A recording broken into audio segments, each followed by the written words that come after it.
Sa pulsa 5 na, simula na ng araw, gising na ang syudad, imulat na ang mata, balita'y lilipad.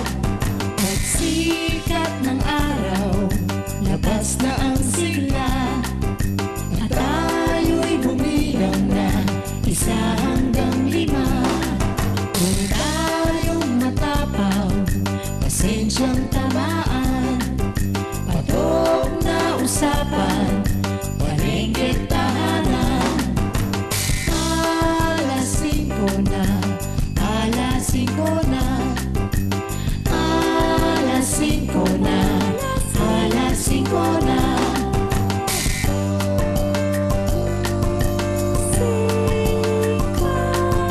Sa pulsa 5 na. Init ko yung ulo ng puting ka, brother.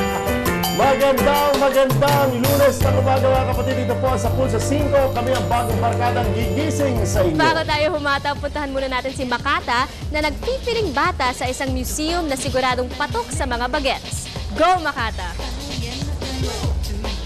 Mula po sa Christmas tree umiikot, sa carousel na napakaganda rin naman ang pagsulpot. Siyempre po sa barko na may nagsasayaw sa ibabaw, may pasayaw-sayaw tuloy ang paghataw. At kung ano-ano pang laro ang inyong natatanaw, iyan po ngayon ang inyong makikita ngayong araw. Sa pasimula ng linggo, ito po ang Lunes na talagang the best. Sapagkat tingnan nyo naman, walang kamintes-mintes. Ang Pasko po idamang-dama, talaga pong inyong nakikita. Wala na pong iba kung hindi dito lamang sa pinuntahan ni Makata. Meron pa pong nagsisirkus.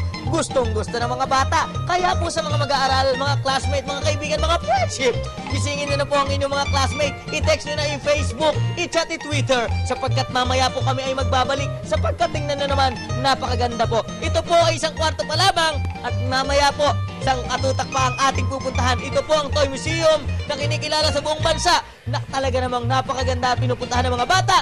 Tingnan na naman po itong naglalaban. Ito po ang Gundam. 1950s pa po nang makolekta itong mga bagay na ito hanggang sa dumami ng dumami at mamaya makikilala ninyo kung sino ang nagmamay-ari. At tingnan na naman po ito. Nako, talagang pamilyar ho kayo rito. Taran. Napakabongga po. Yan ay sample pa lamang, kaya po mamaya inyo pong abangan. Katulad po nitong laruan na napakaganda at napakamahal kung titingnan. Ang tanong po, ito ba'y pwedeng bilhin?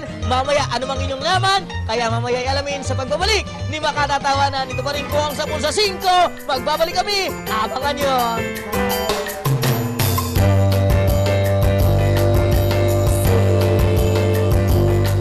Sa pulsa 5 na.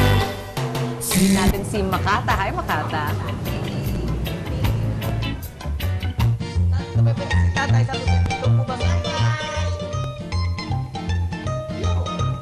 Ang inyo pong nakikita ay talaga namang napakaraming laruan sapagkat nandito pa rin si Makata sa Sergeant Rivera, Quezon City, kung saan po napakaraming laruan na aking nakikita. Bonggang-bongga, 1 kwarto pa lamang po ito.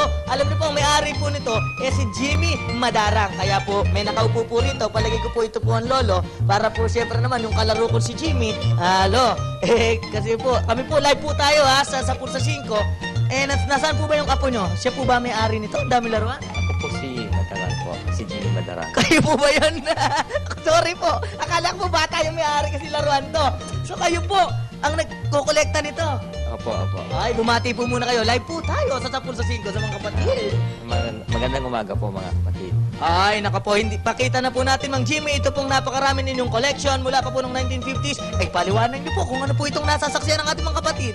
Opo, ito po yung mga die-cast car na may mga tawag dyan, mga iba-ibang panahon na sasakyan. Tsaka yung sa taas po, gawing taas, yan po yung mga rally car, yung may mga babaeng mga magaganda. Wow! Ayun, nagustuhan ko sa lahat Opo. Tapos doon po sa gawing banda rito po, may Volkswagen po na dilaw. Ay, ito po. Opo, iba-iba pong sukat. Mula sa 160 scale hanggang papunta po ng 1.6. Wow, napakaganda po. Ganyan po ang itsura ng kotse ni Lord de Vera. At talaga kung kayo nakita ko talaga napakaraming iba't ibang klase. Matututo po ang mga estudyante. Lipat naman po tayo dito sa kabila kay Mr. Jimmy. Sa side na ito po yung iba-ibang mga cross-section na katulad po ng ng eroplano, tsaka battleship, Yamato, at saka itong cross-section ng submarine. Punta po sa pati po yung mga battleship. Tapos sa taas po, meron pong mga astronaut. Astronaut po. Ay, yung dalawa nako, kilala ko po yan. At siyempre po, matalino tayo. Ano nga ho pangalan yan? Ay, nakalimutan. Si Neil Armstrong po at saka si Buzz Aldrin. Tapos yung kotse po dyan na tumatakbo po sa buwan, yun po yung sasakyan nila. Yung rover po. Opo, Moon Rover po. Okay, tumama rin. Kung may Moon River, merong Moon Rover. At syempre po, ito po napakadaming mga gamit po sa pangkusina at meron din po doong barko. Huwag nyo... Sa eskwelahan po ito. Ganun po. Po. Tsaka ito yung cellphone na maliit, gawa ko rin. Ito Ibig niyo po maliit siya. ginaya niyo po yung cellphone niyo. Opo, ginawa ko Napakatalentado niyo po. Yung pong barko niyo, huwag nyo sabihin Titanic yan. Opo, Titanic po yan. Meron po nakasulat sa harap po. Oo nga naman pala. At syempre po, ayan, napakarami pa rin po. Iba't ibang klase po ang masasakyan nyo rito. Meron po mga banda na talaga naman po. Kilala ko po yan. Yan po siguro yung parokya ni Edgar. Hindi po, si Beatles po yan. Beatles po ba yan? 1960s. Ito po sa baba, mga anime na banda rin po. Okay po. At ang dami pa po rito, mga kapatid, mga bata. Kaya naman po mamaya, abangan nyo pa ako mamaya sapagkat yung pong Oplan Talentado, yun po ay inyong kasasabikan sapagkat ang mga contestants po natin ay mga gumagalaw ng mga laruan. Pabonggahan po mula pa nung 1950s. Tama po ba? Opo, sandali po. Dito pa meron si Buzz Lightyear, Toy Story, iba-ibang karakter po. Wow! Ayan po mga bata, mga kids. At gumising na po kayo sapagkat eto pa rin po si Makata ay mamaya magbabalik. Napakaganda po rito. Back to studio muna tayo. Hindi ka na mag-aasa. 6 minutes after 6 o'clock, Monday today, November 22, 2010. Talentado time, pero hindi tao, hindi hayop ang mga contestants si Makata, kundi mga laruan. Makata.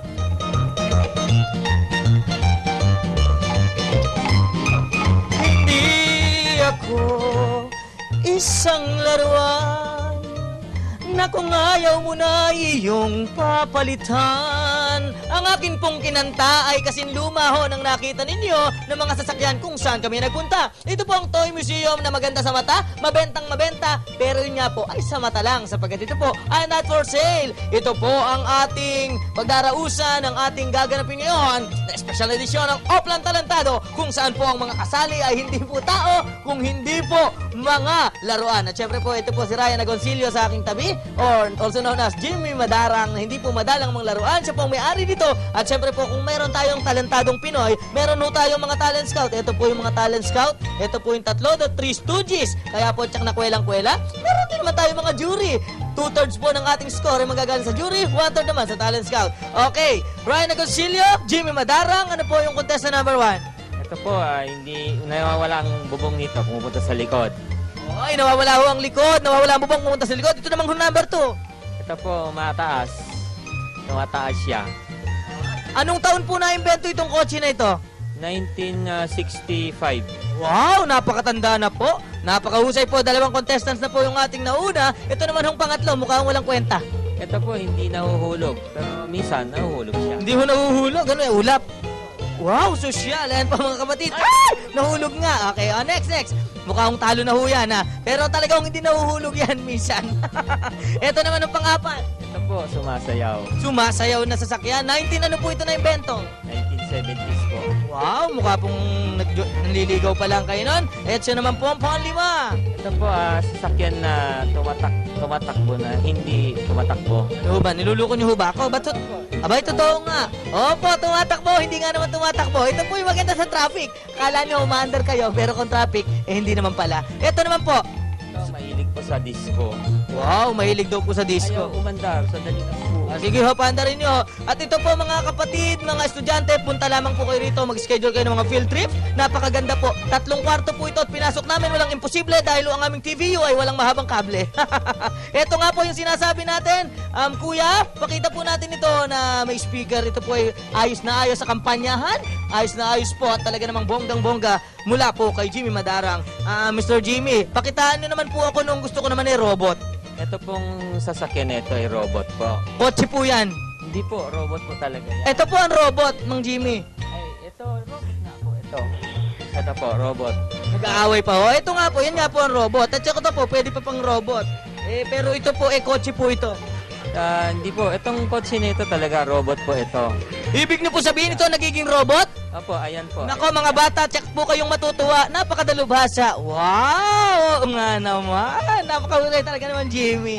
Ayos na ayos po at napakagaling. Yan lamang po eksklusibong napapanood dito po sa 10 sa 5. Isang kotse na naging robot. Mang Jimmy, paano po kayo makokontak kung sakali po yung mga friendship ko dyan gustong pumunta rito? Dito po kami makokontak sa 363-6247. Opo, at saka ang address namin sa 99-101 Sergeant Rivera, Corner, Banawi.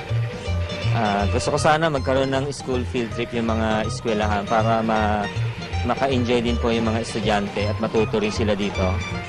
Mang Jimmy, not for sale po ito lahat. Hindi po, kasi iniipon ko para maipon makita lahat ng bata. Ang maganda po nito, baka po kayo may mga lumang laruan, katulad po ni Daddy Erwin Tulfo nung kanya pong kabataan, pwede daw pong i-donate rito at napakaganda pong simulain na kung sakali yung sabi niya kayo mawala na, ibibigay na nito sa akin. Sa mga Pilipinas po. Hindi pala sa akin. Okay po. Ito po ang Okay po. Maraming salamat po, Mang Jimmy. At nandito rin po ang pinakamaliit sa buong mundo dahil malapit na pong magpasko. Pinakamaliit na Christmas tree with Christmas lights. Nagaling din po kay Mang Jimmy. Ayan na po yung nakikita. Hindi po ba? Yan po inaprobohan na po niyang mag-isa. The world's smallest Christmas tree with Christmas lights. At syempre po, ito po si Santa Claus na kasama po natin ngayon at pwede po nating ma-interview sapagkat ito po bukod sa sumasayaw ay nagsasalita rin. Kumusta ka, Santa? Okay lang. Anong lagi mong pinapanood? Siyempre, ang aking paborito, ang 10 sa 5. Wow! Sino paborito mong host doon? Si Daddy Erwin Tulfo. Wow! Ayan po. Talaga naman pong bonggang-bongga at talaga pong napakaganda talaga rito sa aming pinuntahan. Kaya po, lagi nyo pa rin kaming samahan. Ito pa rin po si Makata Tawanan. Ito pa rin po ang Toy Museum, ang sa pool sa 5. Ito po matapos ang steamed custard recipe ni